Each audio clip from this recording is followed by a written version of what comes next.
Acompanhem comigo. Estevão, cheio de graça e poder, fazia prodígios e grandes sinais entre o povo. Levantaram-se, porém, alguns dos que eram da sinagoga chamada dos libertos, dos sirineus, dos alexandrinos e dos da Cilícia e Ásia, e discutiam com Estevão. E não podiam resistir à sabedoria e ao espírito pelo qual ele falava. Então, subornaram homens que dissessem: temos ouvido este homem proferir blasfêmias contra Moisés e contra Deus. Sublevaram o povo, os anciãos e os escribas, e investindo, o arrebataram, levando-o ao sinédrio. Apresentaram testemunhas falsas que depuseram: este homem não cessa de falar contra o lugar santo e contra a lei. Porque o temos ouvido dizer que este Jesus, o Nazareno, destruirá este lugar e mudará os costumes que Moisés nos deixou. Todos os que estavam assentados no sinédrio, fitando os olhos em Estevão, viram o seu rosto como se fosse o rosto de um anjo. Amém? Até aí só. Feche seus olhos, vamos orar ao Senhor. Peça a Ele para que Ele possa falar com você nessa manhã. Pai, nós queremos isso, é ouvir a Tua voz.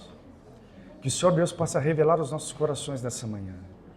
Com a Tua palavra, que o Senhor possa nos desnudar. Porque de fato é isso que nós estamos diante de Ti, porque os Seus olhos são como chamas de fogo.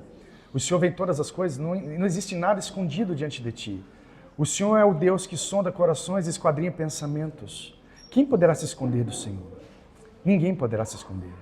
Portanto, ó Deus, revela os nossos corações nessa manhã. Nos instrua, nos enche de Tua graça, com a Tua graça e a Tua misericórdia, para a glória do Teu santo e bondoso nome. Em nome de Jesus. Amém. Podeis assentar, meus irmãos. O que nós vamos ver hoje, especificamente? Nós vamos ver, em primeiro lugar, o Deus que realiza sinais através do Estevão, que foi os primeiros trechos que nós lemos das Escrituras. Nós vamos ver o confronto que Estevão tem com os membros da sinagoga. E nós vamos ver as falsas testemunhas apresentadas e os seus argumentos. Os argumentos que eles utilizam para prender Estevão. Em caráter de introdução, eu gostaria que você pensasse um pouco a respeito da sua vida. Como você se comporta diante de pressões externas? Como você lida com a pressão externa? Você pode aplicar isso, por exemplo, a um conflito que há dentro da sua casa. Como você se comporta quando a sua esposa te pressiona em alguma coisa? Ou como que você, esposa, se comporta quando o seu esposo, o marido, te pressiona? Será que você mantém a sua palavra, a sua integridade, as suas obras, ou você se desvirtua para querer agradar ou para fazer a vontade do outro? Como que é o seu testemunho? E se ele continua verdadeiro quando você é pressionado por alguma coisa? No seu trabalho, às vezes. Será que você peca quando você é confrontado? Será que você, quando comete um erro, e quando você é acusado desse erro, você desvia dele? Talvez você fale: não foi erro meu, foi erro de outra pessoa. Será que o confronto, a pressão na qual você tem diariamente, te sucumbe? Será que isso acontece com você? Nós temos exemplos hoje na nossa sociedade que são claros. Por exemplo, nós temos políticos corruptos, nós temos pessoas que estão sendo presas, banqueiros, que estão ameaçando fazer delação premiada. E essa semana nós vemos que o Vorcaro, ele teve ou sofreu aparentemente uma tentativa de assassinato. Tentaram envenenar ele. Como que ele percebeu? Ele foi ao banheiro e ele urinou sangue. Tipicamente de alguém que foi envenenado através do alimento, da comida. Ele está recebendo pressões externas para não delatar supostas autoridades do nosso país. Algumas ameaças de morte estão acontecendo. Mas e você? Se você recebesse uma ameaça de morte, será que você manteria o caráter? Ou será que você, não, diante disso aqui, eu vou mentir? Ou talvez, se você sofresse alguma ameaça, falando que alguém faria alguma coisa contra os seus familiares, pessoas na qual você ama, será que você manteria o caráter? Bom, isso é o que nós vamos ver a respeito de um homem chamado Estevão. O texto, no verso de número 8, vai dizer que Estevão, ele era cheio de graça e poder e fazia grandes sinais entre o povo. Mas quem é Estevão? Nós não temos muito a falar de Estevão. O que nós sabemos é que ele era um homem de muita sabedoria. Ele era helenista, ou seja, um cristão de fala grega, pois vivia sob a influência da cultura grega. Ele cresceu nesse ambiente. Estevão era conhecido por sua grande sabedoria. Era possivelmente uma pessoa culta e provavelmente estudou com os judeus, com os mestres judaicos, por causa de seu extremo conhecimento a respeito das Escrituras, que é o que nós vamos ver mais adiante quando ele se defende das falsas acusações. Esse é Estevão, um homem aparentemente normal. Mas a partir daqui em diante, o negócio começa a ficar anormal. Porque o texto vai dizer que ele era cheio de graça. O que é graça? A palavra grega para graça é a palavra charis. Teologicamente significa favor imerecido.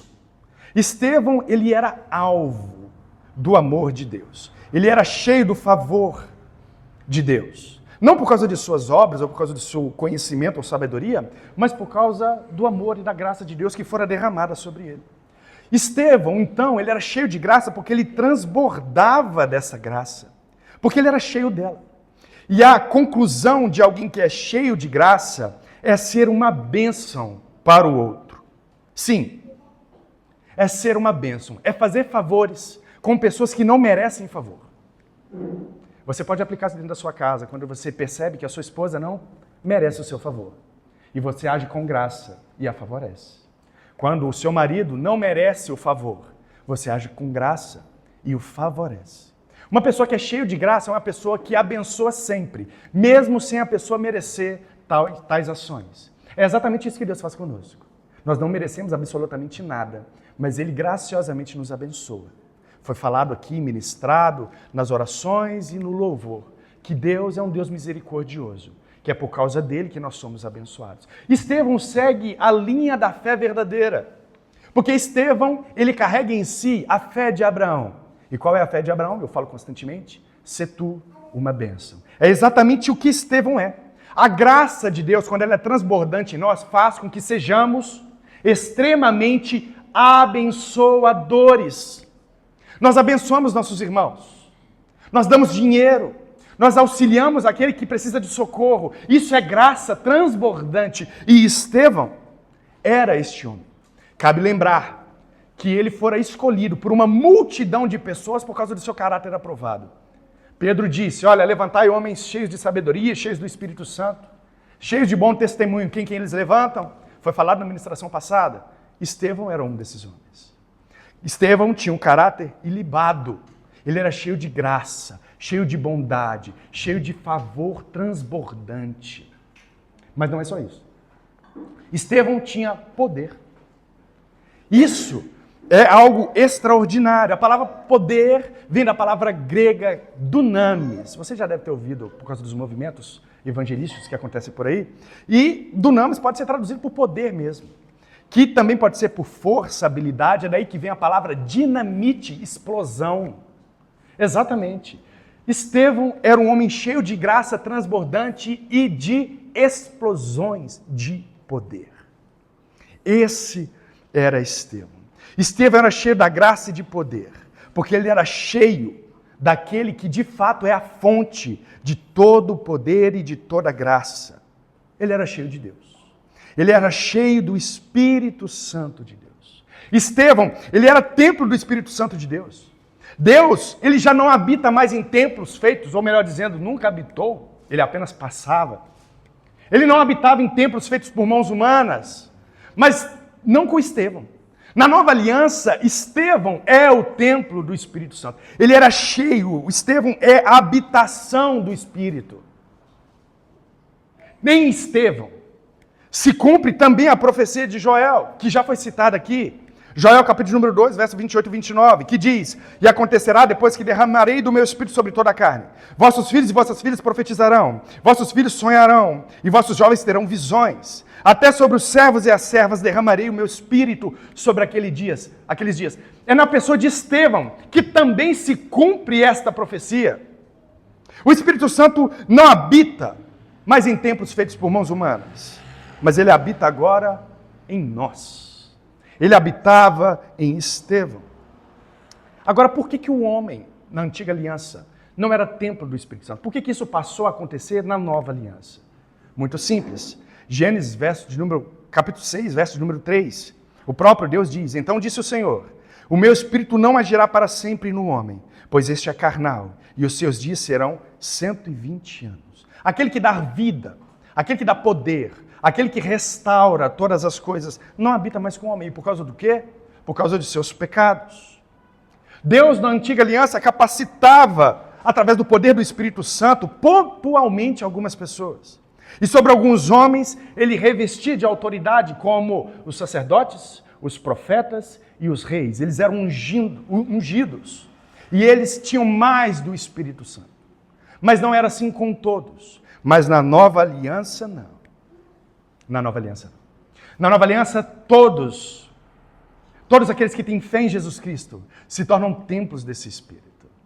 Na nova aliança, João Batista diz: eu vos batizo com água por arrependimento, mas aquele que vem depois de mim é mais poderoso do que eu, cujas sandálias não sou digno de levar. Ele vos batizará com o Espírito Santo e com fogo. Quem batiza, quem envia o Espírito é o próprio Cristo. Quem nos batiza é Ele. Quem nos enche do Espírito Santo é Ele. Quem batizou Estevão, quem concedeu dons e poder a Estevão, foi o próprio Cristo. Quem o encheu? O Espírito Santo. Agora, o que é o batismo, irmão? Deixa eu pincelar um pouco para você. O batismo é a união do ser humano com Jesus Cristo. Quando isso se dá? O batismo se dá no exato momento da conversão.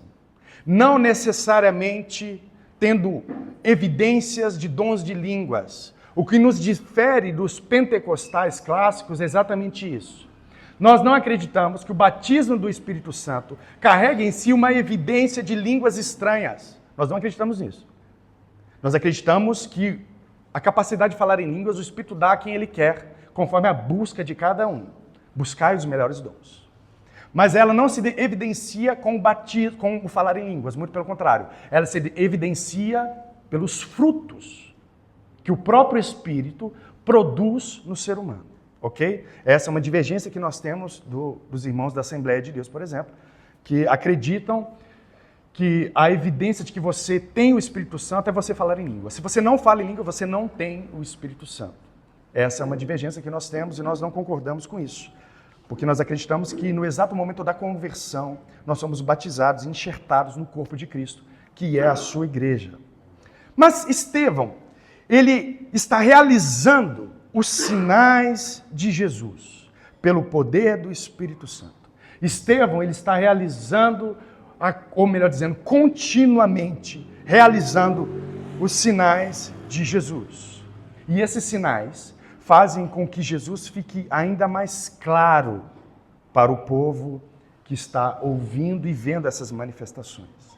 O texto continua dizendo que ele fazia prodígios e grandes sinais entre o povo. Os sinais não eram algo escondido, perceba, era algo notório, pois ele era feito entre o povo. Isso é importante, guarda essa palavra, que eu vou voltar nela, povo. Os sinais que Estevão praticava era visível a todos, não era nada escondido. Todos viam pessoas sendo curadas, demônios sendo expulsos, expelidos, todos viam isso, não era algo escondido. Só que eu quero chamar a sua atenção para o fato de que a igreja, ela é chamada a fazer os mesmos sinais, os sinais da ressurreição de Jesus. Agora, por que nós não fazemos os mesmos sinais? Porque nós estamos errados. Nossos corações não estão alinhados com o coração de Deus. Nós estamos desalinhados. O nosso coração não é o mesmo coração de Deus. É por isso que quando nós oramos, Deus não efetua o milagre. Não responde às orações. Por quê? Porque o nosso coração não está, ou não é, o mesmo coração de Deus. Paulo vai dizer em sua carta aos 1 Coríntios, capítulo número 12, verso número 28 ao 31. A uns estabeleceu Deus na igreja, primeiramente apóstolos, em segundo lugar profetas, Em terceiro lugar, mestres, depois operadores de milagres, depois dons de curar, socorros, governos, variedades de línguas. Porventura são todos apóstolos? Ou todos profetas? São todos mestres? Ou operadores de milagres? Têm todos dons de curar? Falam todos em línguas estranhas? Interpretam-na todos? Entretanto, procurai com zelo os melhores dons. Paulo também disse aos Tessalonicenses, capítulo de número 5, verso de número 17. Orai sem cessar. Em tudo dai graças, porque esta é a vontade de Deus em Jesus Cristo para convosco. Não apagueis o Espírito. Atenção para isso. Não apagueis o Espírito. Não desprezeis as profecias. Julgai todas as coisas. Retende o que é bom. Abstende-vos de toda forma de mal. Agora eu vou fechar o que eu estou dizendo. Por que isso não acontece no nosso meio? Porque nós estamos apagando o Espírito. O apóstolo nos chama a organizar tudo, a provar todas as coisas. Sabe como que nós estamos apagando o Espírito? Não crendo em suas manifestações. Paulo nos manda buscar o Espírito, nos manda buscar os dons, e nós ceticamente não cremos. A profecia de Joel foi declarada.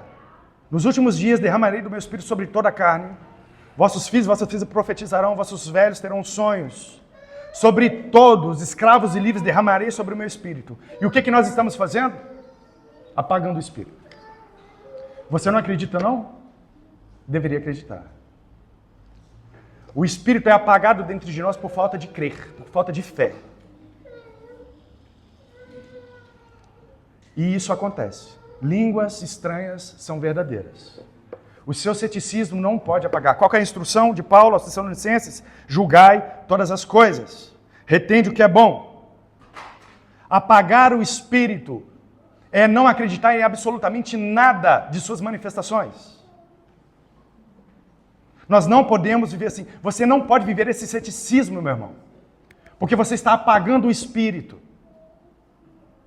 Você fala assim, João, eu nunca senti, nunca provei, nunca fiz nada. Isso não prova que o Espírito não faça isso. Deixa eu te falar uma coisa, meu irmão. Eu falei em línguas. Eu provei. É verdadeiro. Falei uma vez só. Já contei isso em algumas oportunidades, vou fazer isso de novo. Estava sonhando, eu orava muito a Deus pedindo isso, pedindo esse dom. E eu acordava de madrugada e orava a Deus. Certa vez ele me deu um sonho, em que eu estava de joelhos no chão, era uma cozinha, azulejo branco, obrigado. E eu estava orando pedindo a Deus, Deus me batiza, Deus me dá o dom, Deus me dá, até que eu cansei de pedir. Aí meu espírito saiu do meu corpo, eu comecei a me ver de cima, e de repente, quando eu parei de pedir, eu falei, Senhor, o Senhor não vai me abençoar com isso. O Espírito desceu sobre mim, no sonho, e eu comecei a falar, e minha boca se movia sem o meu consentimento. Ela se movia sozinha e falava, no sonho. Ao sentir o êxtase, que eu me lembro muito bem, eu acordo. E quando eu acordo, a minha boca continua falando as mesmas palavras e se movendo sem a minha permissão, sem o meu consentimento. A minha boca se movia sozinha. Eu falei em línguas estranhas. Profecias, sonhos. Eu tenho sonhos proféticos. Eu tenho impressões. Na última vez que eu estive no Labri, onde o Guilherme ainda estava lá, antes de viajar para fazer o seu doutorado, eu conversei com ele a respeito dessas questões, que eu tinha dúvidas, eu tinha algumas impressões, algumas visões, e eu não sabia interpretar. Cheguei para ele, conversei com ele a respeito disso, ele é uma pessoa experiente nessa área, e ele me indicou algumas literaturas para compreender melhor a vocação que eu tenho, os dons que eu tenho. Discernimento de espírito, eu percebo algumas coisas, eu vejo algumas coisas fora do normal. Eu vejo.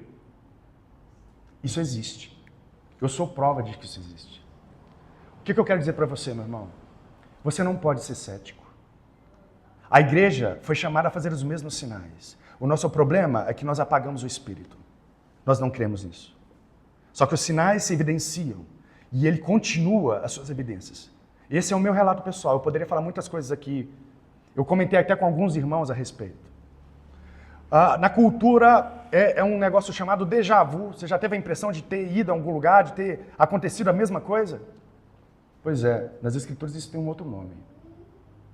Eu já tive visões, comentei com alguns. Eu já sei de posições que Deus vai me colocar no futuro, mas eu não falo. Eu espero acontecer, vou na minha, algo particular. Não falo por causa do ceticismo mesmo. Mas Deus me deu vislumbres de onde eu estaria. Uma vez eu fui na Igreja de Esperança, estava com o Walter e a Maria Laura, e quando eu fui aclamado lá como membro, eu fui deixar o Joãozinho na sala, e quando eu cheguei na sala, para deixar ele na salinha, eu tive uma visão, eu tinha me visto ensinando naquela sala na qual eu fui. E eu percebi que Deus estava me guiando por este caminho. Eu tenho visões. Eu tenho alguns dons. Você deveria crer nisso. Você sabe por quê? Porque sua vida seria uma vida mais abundante do Espírito. Você não o entristeceria. A sua ação para com Deus seria melhor. O seu conhecimento seria mais aprofundado. A sua relação com o divino seria mais íntima. Não caia no hábito mecanicista, eu já disse isso aqui diversas vezes, de achar que os seus períodos de oração são suficientes. Não são. Você precisa de experiência. E o que está barrando isso? Falta de fé. Não apagueis o Espírito. Nós temos que voltar o nosso coração para a vocação. Nós temos que crer de fato nas Escrituras. Temos que buscar em oração o poder do Espírito Santo de Deus. Temos que ser uma igreja de maneira integral, intencional em todos os nossos atos. Temos que buscar poder de Deus. Busque poder de Deus. Se arrependa do seu ceticismo e busque a Deus. Experimente esse Deus. Nós precisamos evitar aqui dois extremos. O primeiro extremo de ser uma igreja que tem dons, mas não tem conhecimento nem sabedoria. É o que nós vemos, uma bagunça por aí. Mas o outro extremo, nós temos que evitar ser uma igreja aparentemente bíblica, mas sem dom nenhum. Nós nos orgulhamos de ser uma igreja extremamente bíblica, teológica, organizada, com uma liturgia em que favorece o crescimento dos irmãos. Fazemos orações comunitárias, leituras comunitárias, orações comunitárias. Temos uma estrutura que nos ajuda e organiza esses amores com vigílias, com estudo bíblico, disciplina, tratando teologicamente a mente e teologicamente o coração, que é a escola de teologia e vida cristã que nós temos aqui. Nós temos meios para isso. Mas isso não pode ser feito só na igreja. Nos seus períodos em casa, isso deve acontecer também, deve ser buscado também. Nós não podemos viver nesses dois extremos. Temos que buscar os dons, os carismas do Espírito Santo. E esses carismas, eles devem vir acompanhados do seu fruto. O que eu quero dizer com isso? Homens e mulheres que têm dons espirituais, mas não têm o fruto do Espírito, causam grandes devastações na igreja de Jesus. Por quê? Porque eles não têm caráter. Olha o que Gálatas vai dizer, Paulo vai dizer aos Gálatas. Mas o fruto do Espírito é amor, alegria, paz, longanimidade, benignidade, bondade, fidelidade, mansidão e domínio próprio. Contra essas coisas não há lei. E os que são de Cristo já crucificaram a carne, com as suas paixões e concupiscências. Se vivemos no Espírito, andemos também no Espírito. O que Deus está falando para você, meu irmão? Que você tem que buscar a Deus, buscar os dons, ser aperfeiçoado nele, praticá-los com acertos e erros. Acontece. Você vai errar na prática do dom, mas você também vai acertar. Você precisa ter as impressões e percebê-las. Isso só vai acontecer mediante o exercício, não de outra maneira. Não acha que Deus vai escrever, como foi falado aqui ontem, numa nuvem no céu, fala para esse irmão essas palavras. Pode acontecer? Pode. Mas não é o que costumeiramente acontece. Você precisa se exercitar nesses dons. Os homens e as mulheres que carregam esses dons, mas não têm um caráter aprovado do Espírito, eles causam devastação na igreja, por causa de sua imoralidade. Homens perversos guiam a igreja e as pessoas são atraídas por causa dos dons. Fala língua, profecia, cura aqui. Tem um monte de gente assim. Pessoas que são atraídas por causa do carisma, não por causa do caráter. Nós precisamos julgar essas coisas. Nós precisamos seguir líderes que tenham caráter, ou seja, o fruto do Espírito. Nós não podemos seguir homens que tenham carismas. Foi falado aqui ontem no grupo de homens. Pastores que são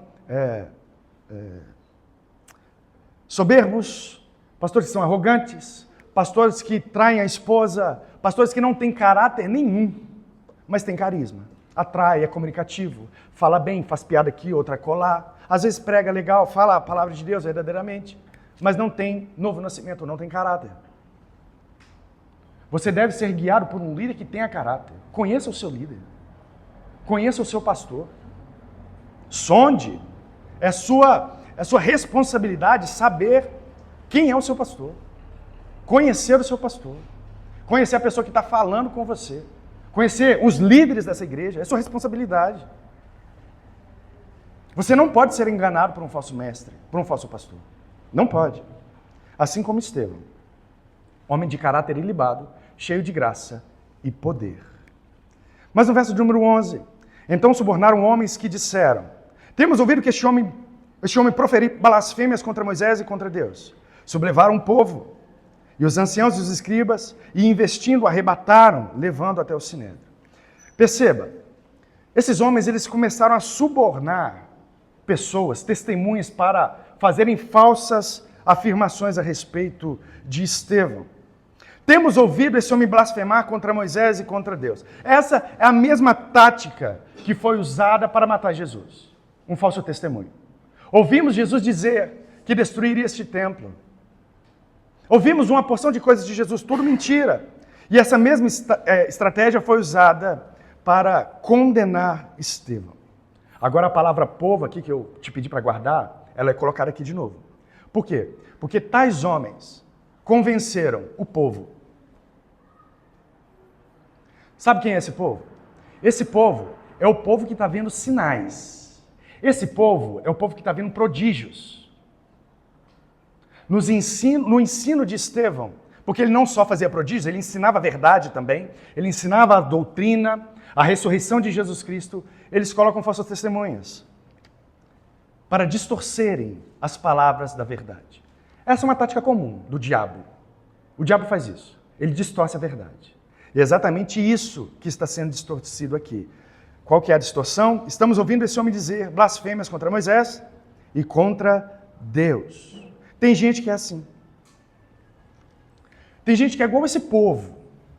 Tem gente que quer ouvir e ter a bênção de Deus, mas não quer ouvir e ter o seu testemunho. Tem gente da multidão que quer ser abençoada, que quer ser curada de suas enfermidades, que quer ter prosperidade, que quer ter uma porção de coisas, mas quando o ensino é feito, eles fogem.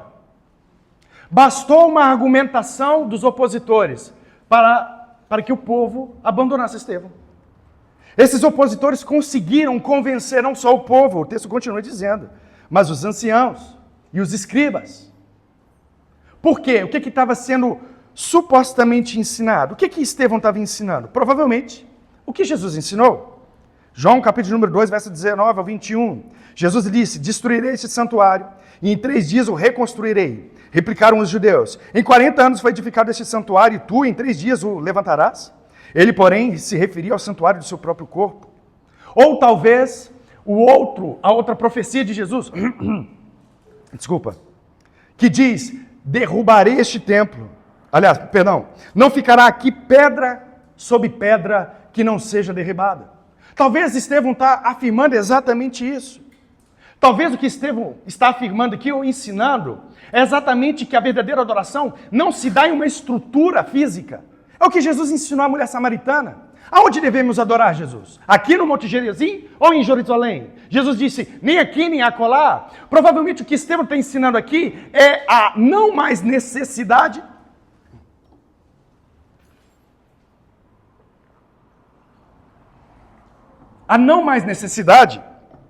do templo. Pois os verdadeiros adoradores adorarão o Pai em espírito e em verdade. Talvez Estevão também esteja ensinando o que o autor de Hebreus ensinou. Porque é impossível que o sangue de touros e bodes remova pecados. Por isso, ao entrar no mundo, diz: sacrifício e oferta não quisestes, antes um corpo me formastes. Não te deleitastes com holocaustos e oferta pelo pecado. Talvez a proclamação de Estevão seja, atenção, irmãos judeus, não necessitamos mais de oferecer sacrifícios continuamente no templo, porque Jesus foi o nosso sacrifício, feito uma vez por todas. Deus agora está perdoando os pecados, não pelos sacrifícios de bois e ovelhas, mas pela fé no sacrifício de Jesus Cristo. Não há necessidade mais de adentrarmos no templo. Isso perdeu valor. O véu do templo foi rasgado de alto a baixo. Não existe outro sacerdote a não ser Jesus Cristo que pode fazer essa interação conosco. Agora só Jesus. Aos ouvidos dos sacerdotes corruptos, dos escribas, anciãos, essas palavras são realmente palavras que beiram a blasfêmia. Realmente. Então o que eles fazem? Falsa testemunha e prendem Estevão. Quando ele chega no Sinédrio, o texto vai dizer: todos estavam assentados no Sinédrio, fitando os olhos em Estevão. Viram o seu rosto como se fosse rosto de anjo. O que nós temos de mais próximo dessa cena, de uma suposta transfiguração, é a cena em que Moisés, ao descer do monte com as tábuas da lei, manifesta ao povo. Moisés, ao descer, o seu rosto resplandecia a ponto dos hebreus terem que cobri-lo com um véu, porque o seu rosto brilhava. Mas o rosto de Moisés não brilhava só por ele ter visto a glória de Deus. O rosto de Moisés brilha porque ele ama aquilo que ele viu. Ele amou a Deus e quis ser semelhante e quis ser igual ao seu Senhor. Por isso ele desce como Deus, como um sol, um tipo. Estevão aqui tem o seu rosto observado de uma outra maneira. Você já viu um anjo? Quem aqui já viu um anjo? Eu também nunca vi um anjo. Eu também não sei o que esses homens viram na face de Estevão, mas eles viram algo celestial. Eles viram em Estevão algo fora do normal. A sua face não era a face de um homem. A sua face era a face de um anjo. Atenção, porque esses homens eles estão tendo revelações atrás de revelações profundas. Estão vendo sinais, prodígios, estão vendo milagres, estão vendo feições mudarem de feições naturais para feições celestiais. Mesmo assim, o coração de tais homens estão terrivelmente endurecidos. Deixa eu chamar sua atenção aqui, meu irmão. Cuidado com o nível de revelação que você já recebeu. Quanto mais revelação você recebe, maior juízo está sobre a sua cabeça. Não resista ao Espírito Santo de Deus, quando Ele demonstrar os seus sinais e maravilhas. É Deus aqui que está falando. É Deus aqui que está operando todas as coisas. Esses atos são os atos do Espírito. De fato. Nós não podemos endurecer os nossos corações quando Deus falar conosco de maneiras sobrenaturais. Não podemos fechar, endurecer o nosso coração. Esses homens, sacerdotes, escribas, pessoas membros dessa sinagoga, dos libertinos, eles endureceram o coração para tais manifestações. E o ceticismo pode te levar a fazer isso. Não seja cético demais. Você estará apagando o espírito e talvez lutando contra o próprio Deus. Nós temos que refletir a face de alguém, ou melhor dizendo, nós já refletimos. A pergunta que nós temos que fazer é: a face de quem nós temos refletido? Nós temos refletido a face de Deus, como Estevão, que reflete a face de um ser angelical, um ser espiritual, ou a face de um outro ser, a face do diabo, a face de Satanás. O que cabe a nós é amar a Deus a ponto de sermos percebidos como filhos de Deus. Essa é a percepção dos sacerdotes, dos escribas.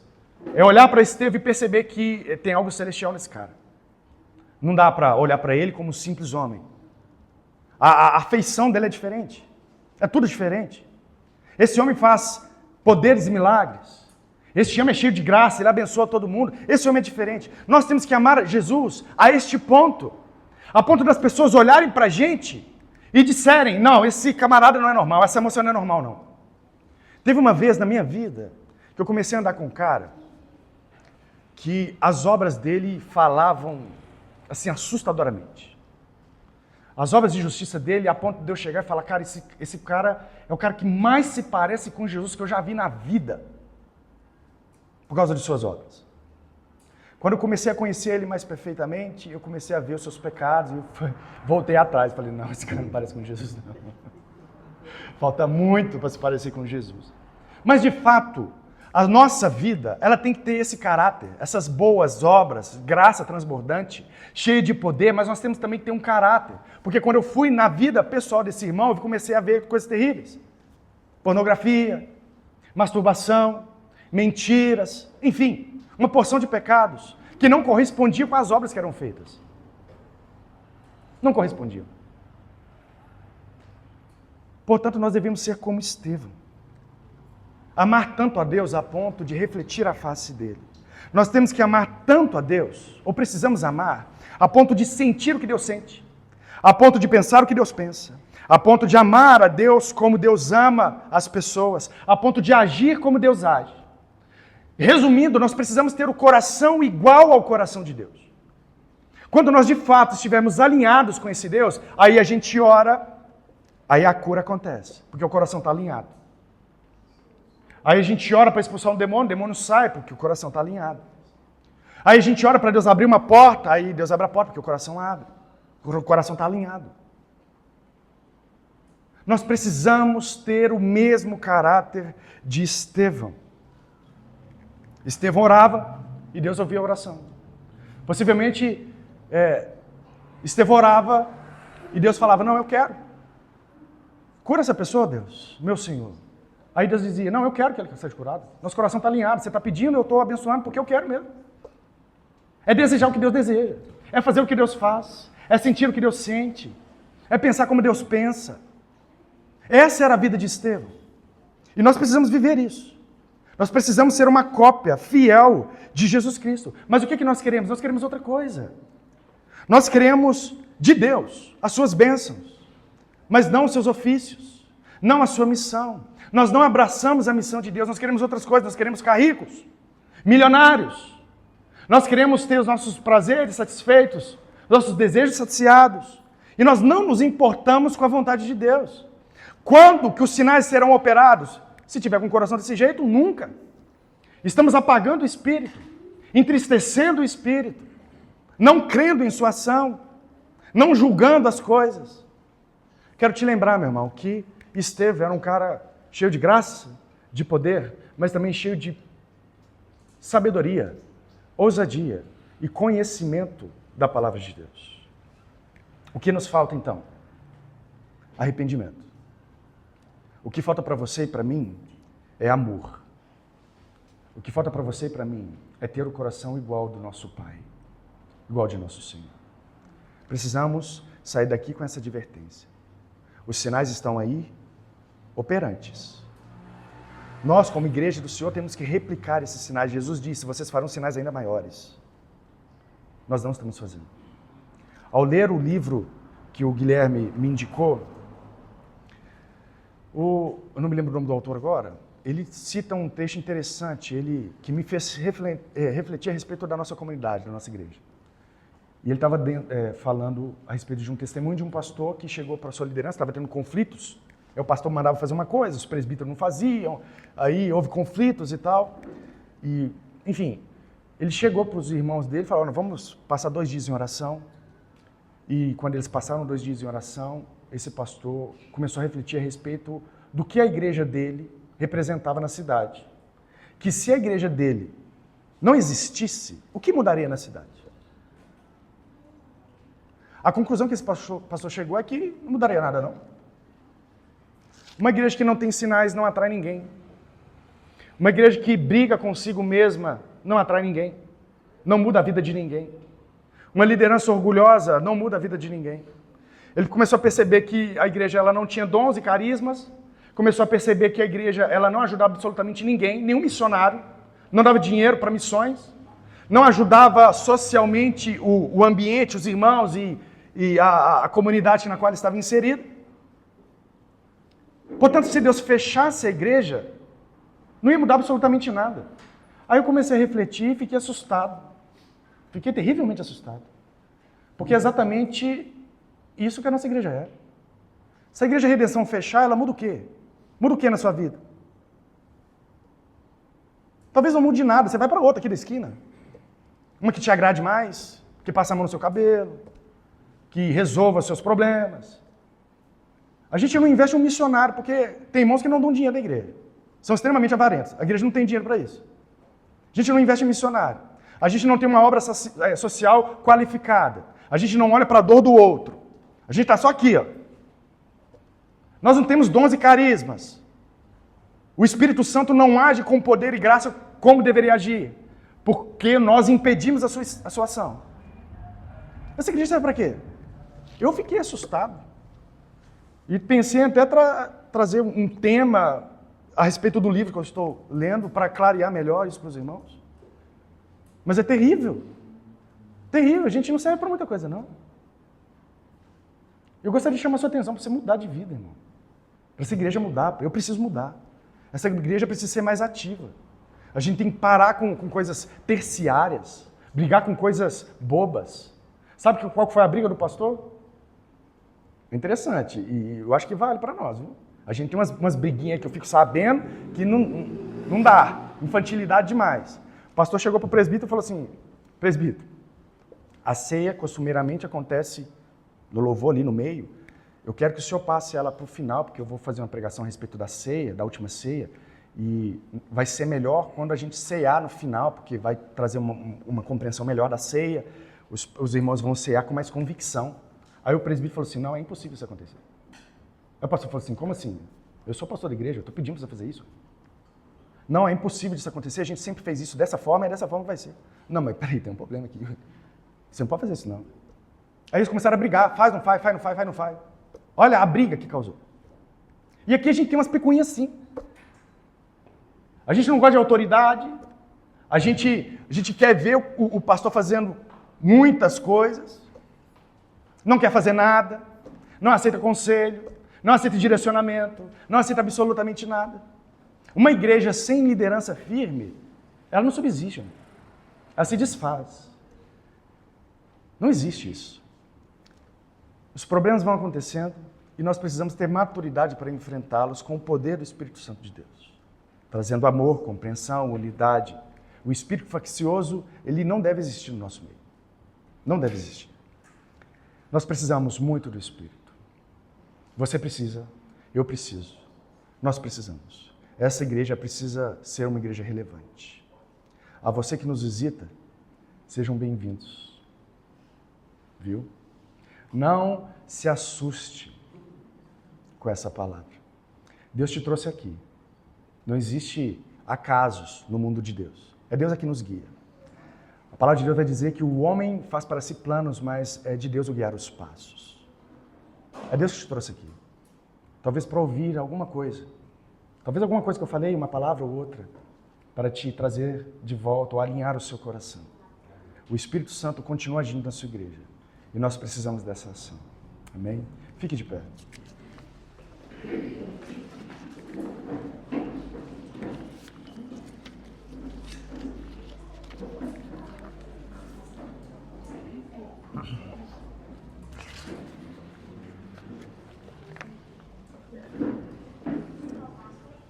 Ore comigo a respeito do que foi exposto hoje. Pai, nós pedimos ao Senhor que o Senhor nos faça, Deus, semelhante a Estevão, um homem cheio do Espírito Santo, um homem de caráter, cujos frutos eram evidência de ser cheio do Espírito Santo. Eles reconheceram Estevão como um homem cheio do Espírito Santo porque os seus frutos eram aparentes.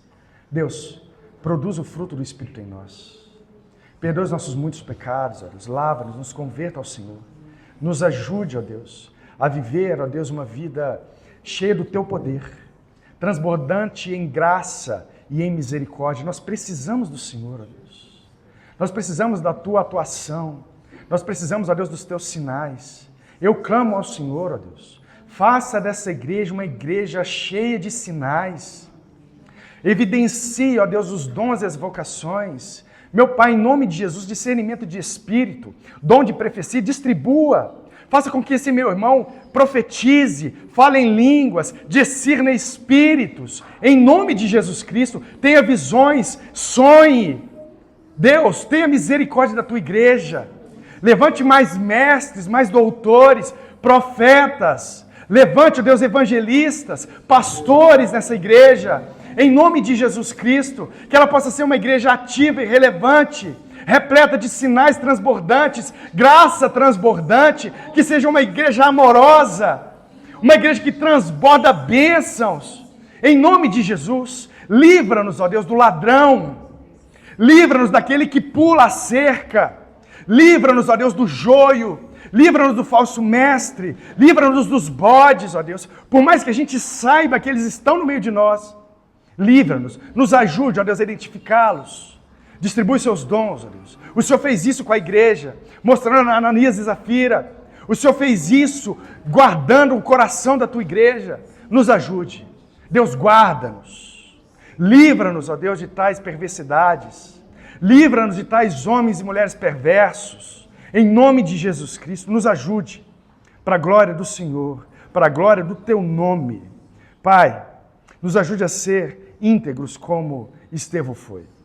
Nos ajude a ser retos, homens e mulheres que mantêm o caráter, mesmo diante de pressões externas, mesmo diante de mentiras, mesmo diante da morte. Senhor, que a nossa face possa refletir a Tua, que nós possamos refletir a Tua glória, Deus. Que as pessoas possam olhar para nós e ver um caráter ilibado, um homem cheio de graça e verdade, mulheres cheias de graça e verdade. Nos encha do Senhor, ó Deus. Não nos deixe, não nos abandone. Não nos deixe ser uma igreja seca, que acha que já tem tudo. Nós não temos tudo. Somos pobres, ó Deus. E estamos completamente nus diante do Senhor. Nos ajude. Nos ajude que possa se evidenciar esses dons e esses talentos. Em nome de Jesus, nos capacite para a glória do Teu santo e bondoso nome. Amém. Meus irmãos, ainda de pé. Nós não temos avisos, a não ser o aviso de que você precisa fazer parte de um pequeno grupo. Essa igreja, ela tem e caminha no seu sentido pastoral com pequenos grupos. Você precisa fazer o movimento que a igreja faz. Participe de um pequeno grupo, entre em contato com o irmão e faça parte. Não desanime do pequeno grupo. É necessário a reflexão no pequeno grupo, compartilhamento, a unidade no pequeno grupo, relacionamento, ele se aprofunda melhor nesses ambientes. Portanto, não fique fora de um pequeno grupo. Tem o culto de mulheres, que vai acontecer? Dia 2 às 6 horas. E vigília dia 1º. Então, ficou faltando um monte de coisa, né? Tem um monte de aviso. Não falte, então, tá bom? Vigília, sexta-feira, agora, começa às 10 horas. Você líder, se esforce para vir, tá? É necessário, busque a Deus aqui. Nós precisamos buscar a Deus os seus dons e talentos. Busque aqui, nos ajude, faça esse sacrifício em amor ao seu Deus. E você, mulher, compareça ao encontro das tulipas no dia 2, sábado, às 6 horas, tá? Vai acontecer aqui na igreja mesmo. Você é convidado para estar presente. Amém? Oremos ao Senhor. Deus amado, nos conduza de volta para casa, nos ajude a refletir a respeito do que foi falado, nos ensina a viver uma vida piedosa, mas cheia de poder. Nos ajude em nome de Jesus Cristo e que a graça de nosso Senhor Jesus Cristo, o amor de Deus, o nosso Pai, e as doces consolações do Espírito Santo sejam com cada um de nós, em nome de Jesus. Amém. Vão em paz e que Deus os abençoe.